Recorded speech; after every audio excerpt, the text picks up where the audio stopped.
Wrapper Honey Singh bipolar disorder से 5 साल तक जूझते रहे थे। एक इंटरव्यू में उन्होंने खुद इसका जिक्र किया और इस दौरान उन्होंने क्या क्या प्रॉब्लम्स फेस करने पड़ते हैं इसके बारे में भी बताया। उन्होंने बताया कि इस बीमारी से बाहर आने में उन्हें 5 साल लग गए। इसकी वजह से उनके कई प्रोजेक्ट पिछड़ गए। पहले तो वो समझ ही नहीं पाए कि उन्हें क्या बीमारी है, लेकिन धीरे धीरे जब समझ आया तो उसे ठीक करने में जुट गए। हनी सिंह की ये बीमारी क्या है और कितनी खतरनाक है, आइए जानते हैं। बाइपोलर डिसऑर्डर क्या है? बाइपोलर डिसऑर्डर एक साइकियाट्रिक डिसऑर्डर है जो इंसान की एनर्जी, मूड और काम करने की क्षमता को प्रभावित करता है। ज्यादातर लोग अपनी लाइफ में इस तरह की समस्या का सामना करते हैं। हालांकि बाइपोलर डिसऑर्डर से पीड़ित ज्यादा इमोशनल कंडीशन महसूस करते हैं। अब इसके बारे में एक्सपर्ट्स राय भी जरूरी है। आरोग्य इंडिया से जुड़ी हैं डॉक्टर पारुल प्रसाद, उन्हीं से जानते हैं इस डिसऑर्डर के बारे में। बाइपोलर डिसऑर्डर जैसे नाम से पता चलता है, बाई यानी कि दो और पोल मतलब ध्रुव। सो इसमें दो ध्रुव होते हैं, एक मेनिया वाला और एक डिप्रेशन वाला। तो इसमें इंसान कुछ समय के लिए डिप्रेसिव फेज में जा सकता है और कुछ समय के लिए मेनिक फेज में। तो डिप्रेशन के एक लक्षण हम लोग काफ़ी अच्छे से अवगत हैं, जैसे कि मन उदास रहना, किसी काम में मन नहीं लगना, शरीर में थकावट महसूस होना, जिंदगी एकदम निराशाजनक लगना, भूख में कमी, नींद में कमी, इस तरह के लक्षण होते हैं। ये लक्षण कुछ हफ्तों से लेकर कुछ महीनों तक चल सकते हैं और उसके बाद पेशेंट रिकवर कर जाता है। इसके बाद उनकी लाइफ में एक मेनिया वाला फेज आता है।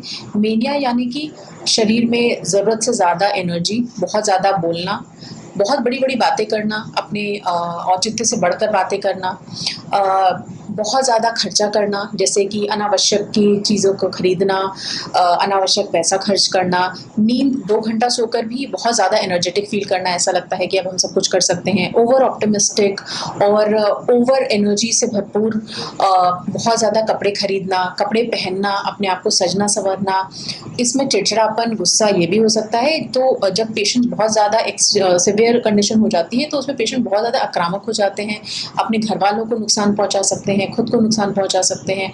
और ऐसी कंडीशन में ही आप जो ये पेशेंट्स रहते हैं इनको 4-5 लोग भी काबू में नहीं कर पाते हैं। तो ये फेज़ रहता है मेनिया वाला फेज़। तो अगेन ये वाला फेज़ जो रहता है ये भी कुछ हफ्तों से लेकर कुछ महीनों तक चलता है और दवा के साथ या बिना दवा के ये ठीक हो जाता है। और इस तरह से किसी भी इंसान जो बाइपोलर डिसऑर्डर से जूझता है उसके जीवन काल में इस तरह के मेनिक एपिसोड्स और डिप्रेसिव एपिसोड्स का आना जाना लगा रहता है।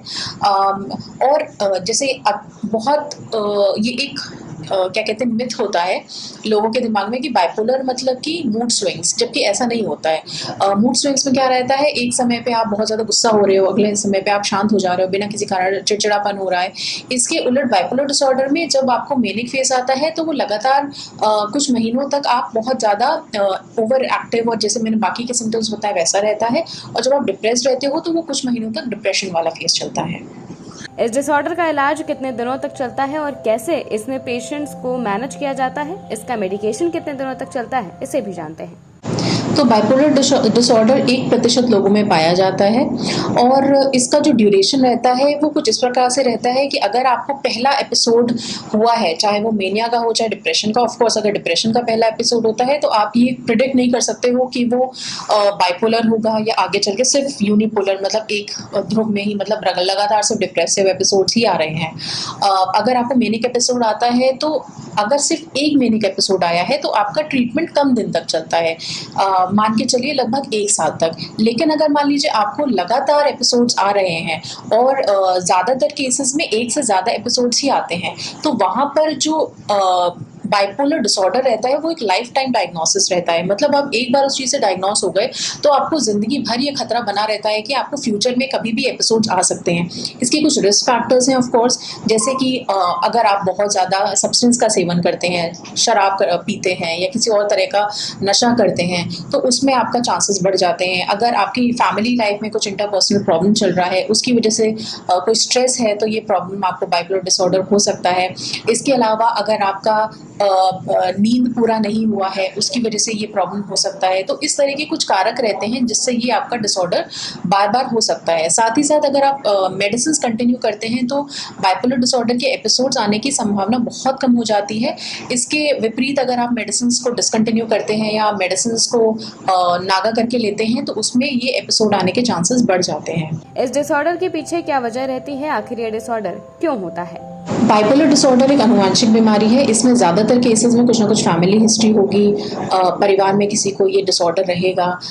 हाँ, ये ज़रूर हो सकता है कि किसी का अगर फैमिली हिस्ट्री है तो उसमें ये प्रेसिपिटेट किसी भी कारण से हो सकता है। जैसे अगर कोई नशा करता है, बहुत ज़्यादा नशा करता है और तरह तरह के नशीले पदार्थ का सेवन करता है, तो इसमें ये बाइपोलर डिसऑर्डर प्रेसिपिटेट होने के चांसेस हो जाते हैं।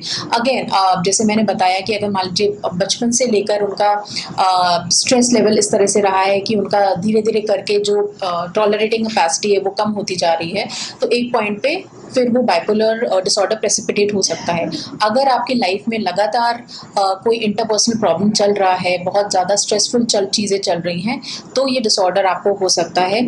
इसके अलावा बचपन में अगर किसी तरह का साइकोलॉजिकल, फिजिकल, इमोशनल ट्रॉमा आपके साथ हुआ है तो ये बीमारी होने के चांसेस बढ़ जाते हैं।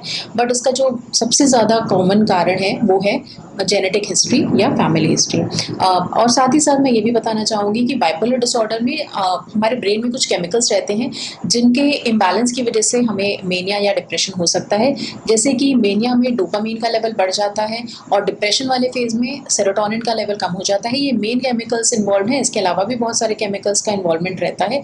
बट ये जो किसी भी स्ट्रेस की वजह से इन केमिकल्स के ऊपर नीचे होने की वजह से हमारा ये डिसऑर्डर प्रेसिपिटेट हो जाता है। ऐसी ही तमाम जानकारियों के लिए आज ही लाइक और सब्सक्राइब करें आरोग्य इंडिया।